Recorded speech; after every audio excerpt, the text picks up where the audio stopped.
Hey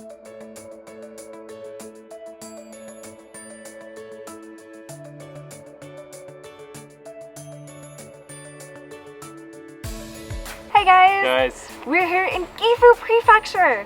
This is one of my favorite prefectures of Japan because it's really close by and I've been here a lot. yeah. It's full of mountains. Almost all of Gifu is beautiful mountains that you can drive around through. Definitely I think driving here is better than taking the trains, but you know, however you can get around is fine. Driving is pretty cool because when you go along the highways, there are a lot of just random lakes and dams in the middle of nowhere in the mountains. And they'll have like rest stops where you can stop and just like take pretty pictures and stuff. So that's really cool. Here in Gifu, on our first day, we went to Gujo Hachiman, my favorite place. It's the water city. If you haven't seen it, we have a video out on our channel. It's really gorgeous, an absolutely beautiful town in the middle of the mountains. They have two rivers running through them that you can swim in the summer. And there they have also fish too. Oh yeah, you can fish there.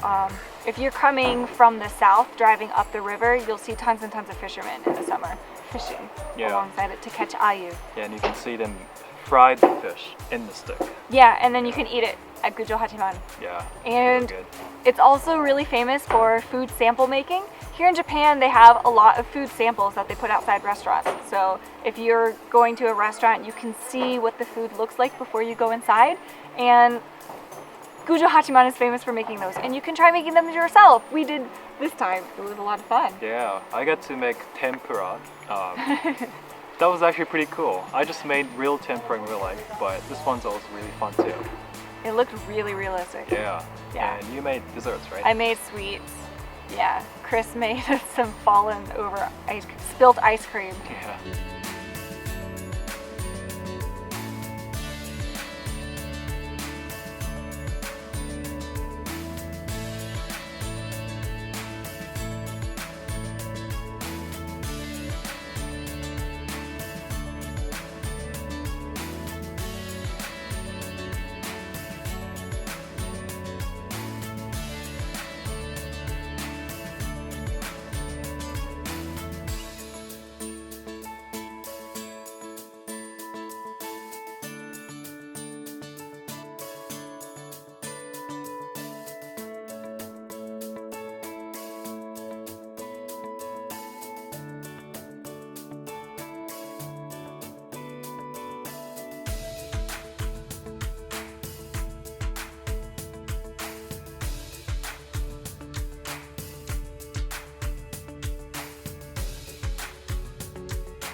That night we stayed at a Japanese-style inn, which is called a ryokan in Gero, which is a famous hot spring town. It's one of the top 3 hot spring towns in Japan, apparently. Yeah. And the word Gero is actually the sound that a frog makes in Japan.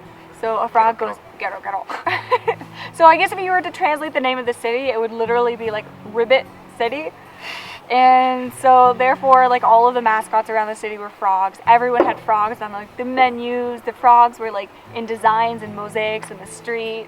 And oh, they had those foot baths all over. Yeah. Free hot foot baths, which is really nice. That was a lot of fun. Yeah. And there's also a Confucian scholar called Hayashi, and he wrote a poem that says the water quality in Gero Onsen is the best in Japan. So you must come.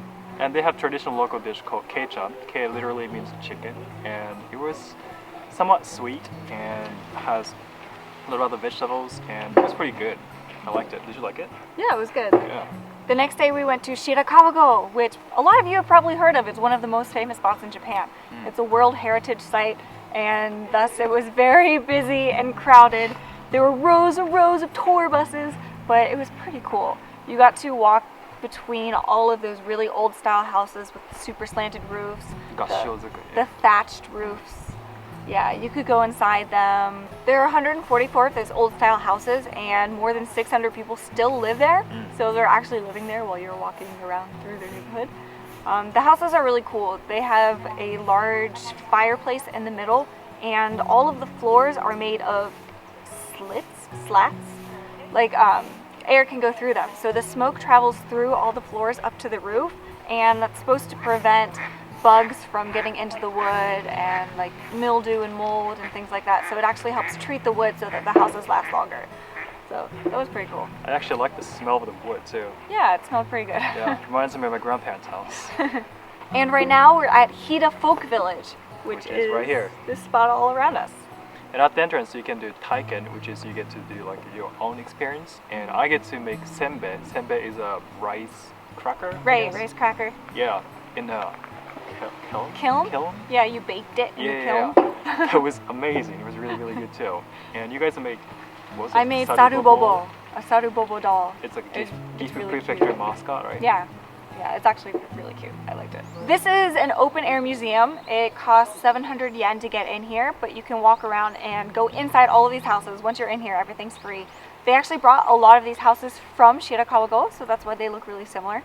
And I like this place because you get to dress up in their old clothes, the farmer clothes, and like pose in front of the equipment. They have like free parasols, the old Japanese parasols that you can take around and pose with. Yeah, and they let you rent wheelchairs and strollers for free and stuff. So this was a very accessible place. And so if you're in the area, I definitely recommend stopping by.